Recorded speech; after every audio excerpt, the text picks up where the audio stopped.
All right, so we're getting hay off of this field today.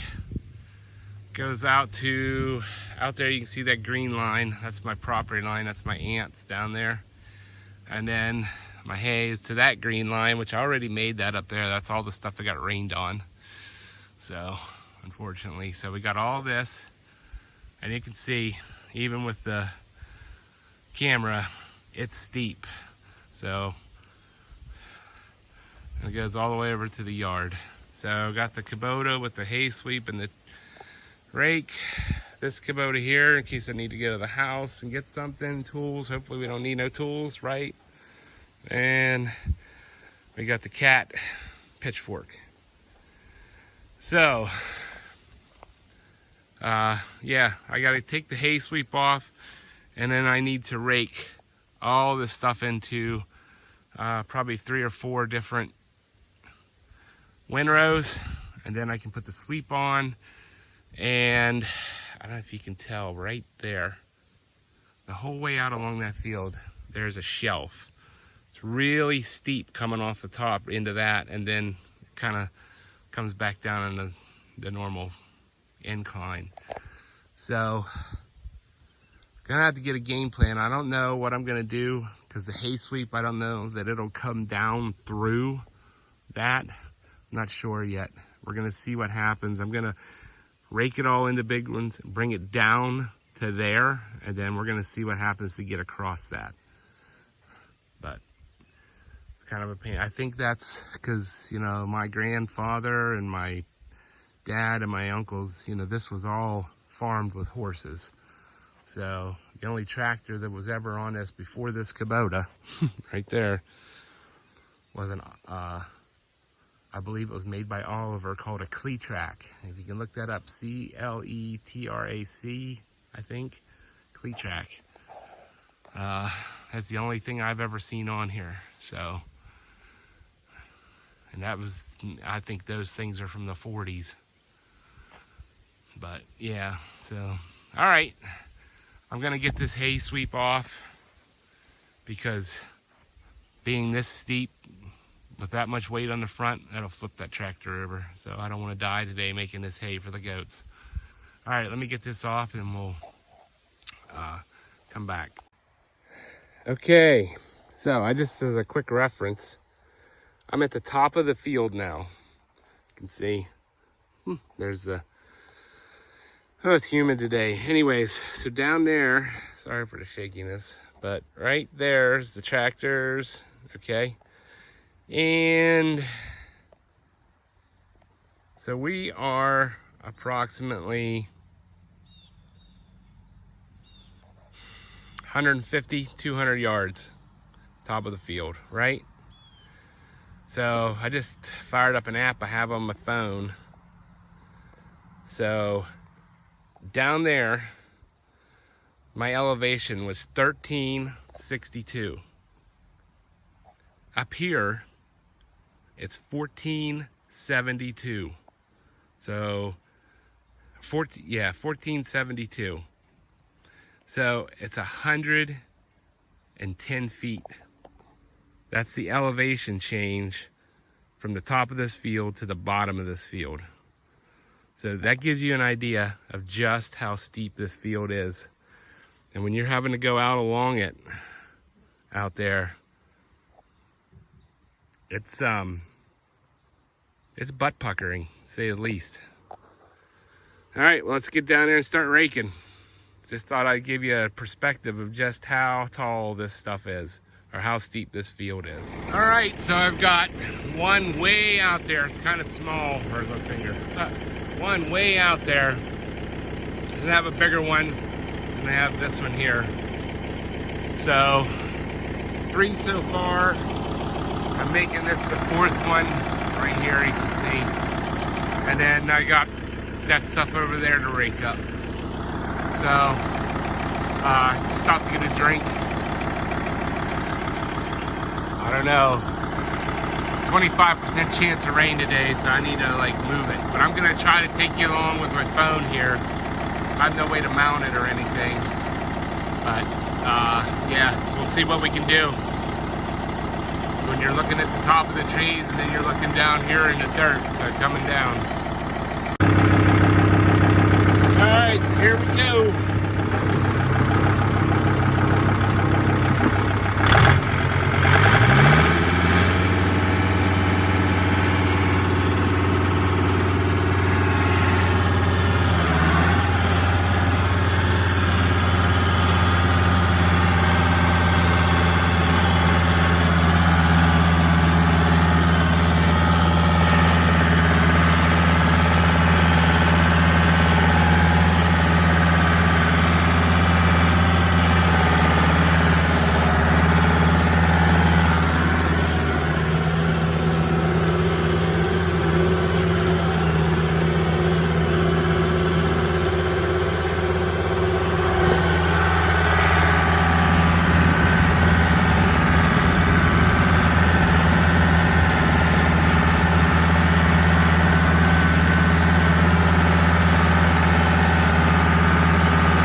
Okay,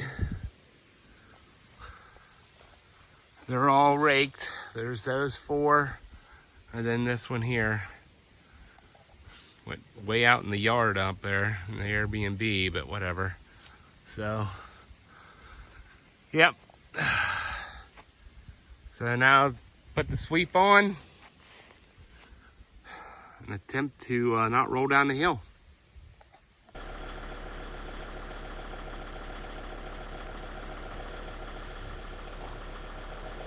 Okay, so I got you set up here as best I can do. Big area, but we're gonna get, these are the 2 steepest. It's all steep, but this is the steepest. There's no way for me to turn around with the hay sweep on the front. It's too heavy. The tractor will just flip over. So I'm gonna have to go down, back up, and have no idea what's going to happen when I get to this like cut in the middle of the field. I'm probably going to have to skip over it and then re-rake it out of there and do it again. I don't know. So my goal is to get all these windrows down to the bottom and pick them up with a skid steer. So here we go. Oh, and the other goal is not to crash and burn.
right, well, we've got, as you can see there,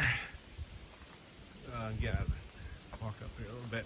So got one there, 2, 3, 4, and then you can't see the fifth one's clean down. But so I got 5 piles. So I'm gonna put the skid steer to work here, and down there is the barn that I'm putting it in.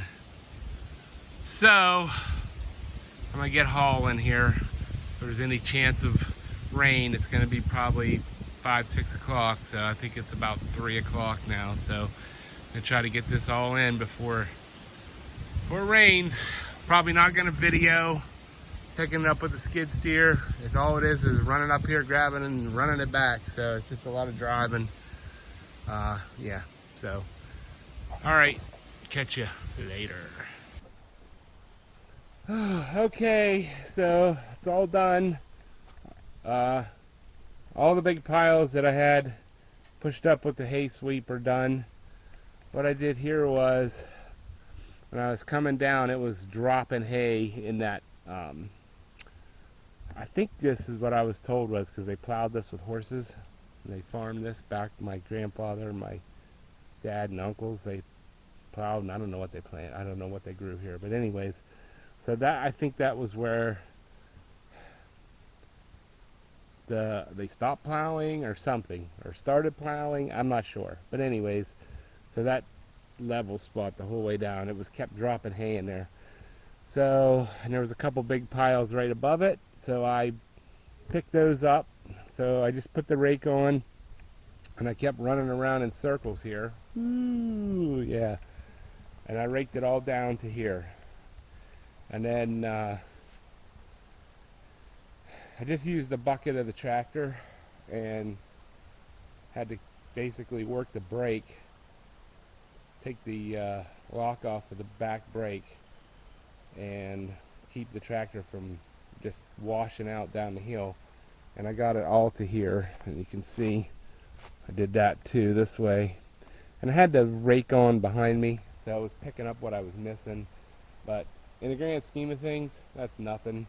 I can come out here tomorrow and just pick that up by hand and feed it. But this, for now, everything's, I already took everything up, and you can see the sky's not looking that good. It's a chance of rain tonight. So I'm going to pitchfork this in and pitchfork it into the back of this and haul it into the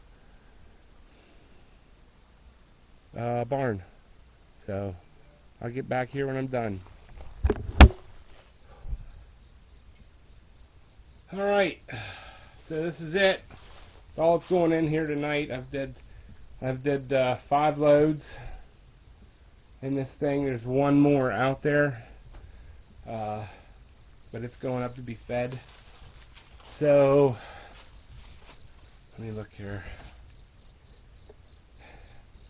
So I started about